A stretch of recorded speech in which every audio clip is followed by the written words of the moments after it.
Bonjour, bonsoir à toutes et tous. Je fais une présentation rapide de OptiBot.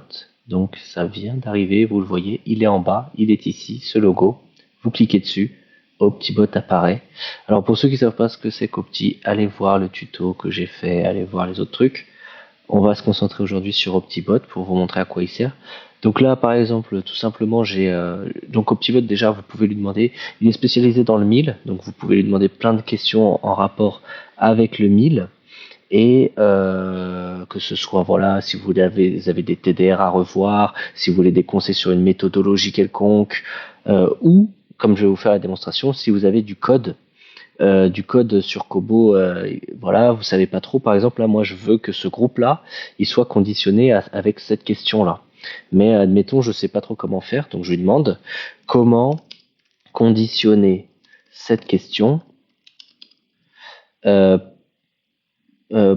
pour qu'elle apparaisse lorsque cette question, là, je prends ça,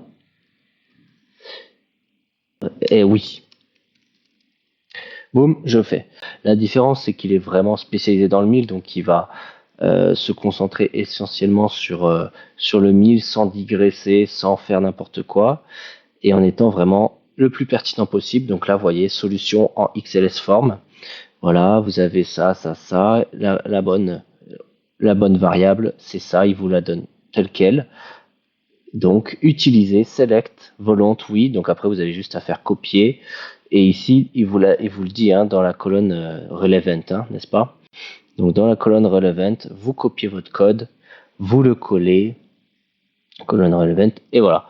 Ça, en gros, c'est une première fonctionnalité. Mais admettons, après, je veux lui demander, ici, j'ai ma base de données BDD que j'ai sélectionnée, etc. Ici, j'ai coché l'analyse, etc. Et je dis, analyse toute ma base de données désagrégée par genre, par village, disons, on va dire village. Hop, je lance l'analyse. Donc là, il analyse tranquillement notre demande, il se pose la question, qu'est-ce qu'il veut exactement. Ici, vous voyez, c'est écrit checking for sensitive colon. Ça, on y reviendra juste après. Et après, il vous propose donc, il vous dévoile qu'est-ce qu'il va faire. Donc voilà mon approche pour faire ça. Je vais tout simplement, voilà, il y a 4 analyses différentes. Il y a l'analyse count multiple, la moyenne et le value scale. Donc là, vous lui dites oui, do it. Si c'est pas exactement ce que vous vouliez, vous dites not really et vous pourrez toujours le rectifier, il prendra en compte. Et donc ici, vous voyez que maintenant, on a une feuille qui se crée avec les analyses, donc les tableaux. Ici, le texte qui vient interpréter les données qui sont dans le tableau. Et à droite, le graphique qui vient s'insérer comme ceci. Donc là, par exemple, si on regarde ici, là, what is your livelihood, income activity, machin, il vient vous donner le tableau. Donc vous voyez, le tableau est assez lisible. J'ai fait une mise en forme conditionnelle pour que ce soit bien lisible. Et ici, là, vous voyez qu'il va vous donner les key findings. Donc, Akulili dépend fortement de l'agriculture avec 63%, etc., etc. Et ici, vous avez un magnifique graphique, très très beau, très coloré. J'avance un petit peu pour qu'on puisse ne pas trop perdre de temps. Et je laisse terminer ça, on se retrouve après.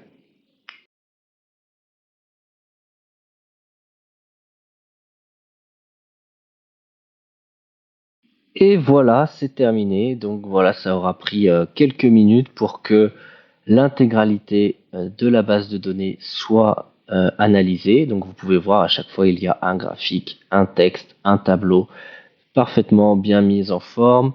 Il a bien repéré les analyses qui nécessitent d'être calculées en fonction de la moyenne, les analyses qui nécessitent d'être calculées en fonction du count if, etc.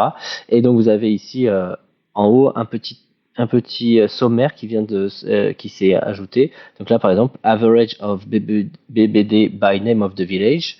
Je clique dessus et j'arrive directement à la section correspondante. Et ici c'est cadeau, il vous fait un petit récap dans le dans le chatbot, dans le chatbox, ici, là, voilà. L'analyse des agrégés par village est réalisée. Vous avez les comptes, quelques key findings. Et il vous dit où est-ce qu'il faut vérifier ça. Donc, consultez la feuille, blablabla, vous avez analyse, etc. Et quelques recommandations si ça vous intéresse. Et vous voyez qu'à chaque fois ici, pour chaque analyse, on a aussi une synthèse qui vient un peu récapituler les données au-dessus, donc permettant aussi d'avoir accès rapidement à beaucoup d'informations. Vous pouvez aussi lui demander, par exemple, quelque chose comme quels sont les besoins prioritaires des personnes déplacées. Voilà, on lui demande. Hop, j'attends un petit peu, on se retrouve après. Et voilà, il a déjà donc terminé. Vous voyez qu'il m'a créé donc à chaque fois un tableau avec à chaque fois donc un petit graphique, un petit texte. Et ici, il vient répondre directement à ma question. Réponse directe. Les personnes déplacées déclarent en priorité l'accès à l'argent, la réhabilitation des points d'eau, en citant à chaque fois les pourcentages, et la nourriture. Voilà.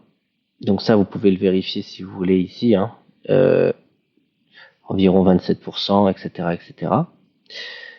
Principaux constats, l'espèce, voilà. Et donc là, il va vous donner ensuite une réponse un peu plus détaillée et il vous dit toujours où vérifier les informations qu'il vous donne. C'est très important. Ok, super. Donc là, on vient de voir un petit peu les différentes possibilités qu'offre ce chatbot, sachant qu'il y en a une infinité d'autres. Là, c'est vraiment 2 exemples un peu rapides, mais à vous d'expérimenter. Il peut à peu près tout faire. Il s'adapte absolument à toutes les bases de données, spécifiquement si c'est des bases de données qui viennent de Kobo ou d'Eka. Il peut tout faire. Maintenant, il y a une chose importante que je voulais vous montrer. C'est effectivement, par exemple, si j'ai des données sensibles dans ma base de données, je peux ici venir exclure certaines données en cliquant sur le petit sens interdit.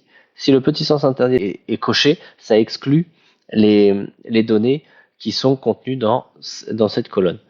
L'IA ne le verra pas du tout. Il n'y aura absolument pas accès. Donc ça vous permet de garantir une maîtrise de vos données, une confidentialité et un respect de la parole et de la protection de vos répondants. Mais admettons, vous avez oublié de cocher. Par exemple, ici, là, j'ai une colonne qui s'appelle Name of the Respondent que je viens d'ajouter. Donc, j'ai oublié de la cocher et elle est dans ma base de données. Mais je ne veux pas que Opti puisse voir cette base de données. Eh bien, regardez bien ce qui se passe. Donc, par exemple, je lui demande donne-moi, je sais pas moi, la répartition du genre par village. Bon, je dis au hasard. Hein. Je lui dis ça. Hop, il analyse la demande tranquillement. Et là, vous voyez qu'il s'est écrit checking for sensitive column. Donc là, ce qui se passe à ce moment-là, c'est que ce qu'il fait, il ne fait que regarder l'entête des colonnes. Donc, c'est les cellules là, ici, seulement l'entête des colonnes. Si il regarde tout comme ça, s'il tombe sur une entête de colonne dont la formulation peut laisser entrevoir la possibilité qu'il y ait des données sensibles, alors il va vous flaguer comme ceci. Il n'a pas encore regardé les données. Il n'a pas encore regardé les données. Avant de regarder les données, il voit qu'il y a écrit ici une colonne contient potentiellement des données personnelles dans la colonne Name of Respondent. Je n'ai pas encore regardé les données. Est-ce que je dois l'exclure ou l'inclure? Et là, comme ça vous garantit l'IA n'ira jamais regarder. Ça peut être des emails, ça peut être des ID, tout ça. Il prend tout en compte. S'il y a un doute de est-ce que c'est sensible ou pas, il vous le dira. Il vous demandera est-ce que je l'inclus ou est-ce que je l'exclus. Donc là, par exemple, je vais dire tu exclus ça. Et là, vous avez vu, il y a un message très rapide qui est apparu en disant got it, j'ai compris, ça a été exclu, je ne regarde pas. Et là, après, il continue l'analyse, sauf que là, maintenant, il a bien enregistré qu'il devait exclure la colonne et il ne la prendra pas en compte dans l'analyse, quoi qu'il arrive. Et donc là, je peux lancer l'analyse, ça fonctionne exactement de la même manière. Il faut aller le tester, vous pouvez le tester gratuitement et vous pouvez donc en parler autour de vous pour que le projet puisse grandir encore.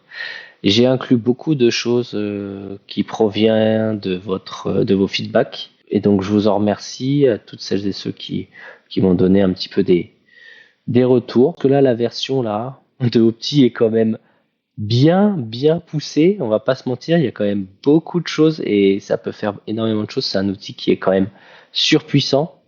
Donc n'hésitez pas à aller le tester et n'hésitez pas à prendre un abonnement aussi. Demandez à vos responsables, à vos managers de faire un petit supply request. Je ne sais pas comment vous l'appelez dans votre organisation, mais une demande d'achat pour avoir Opti. C'est pas si cher quand on compare le temps que ça permet de gagner, quand on compare à quel point on peut faire des analyses extrêmement poussées à une vitesse extrêmement folle. Je vous garantis que ça vaut le coup. En tout cas, je vous remercie. Allez le tester, c'est disponible et on se dit à bientôt. Ciao, ciao.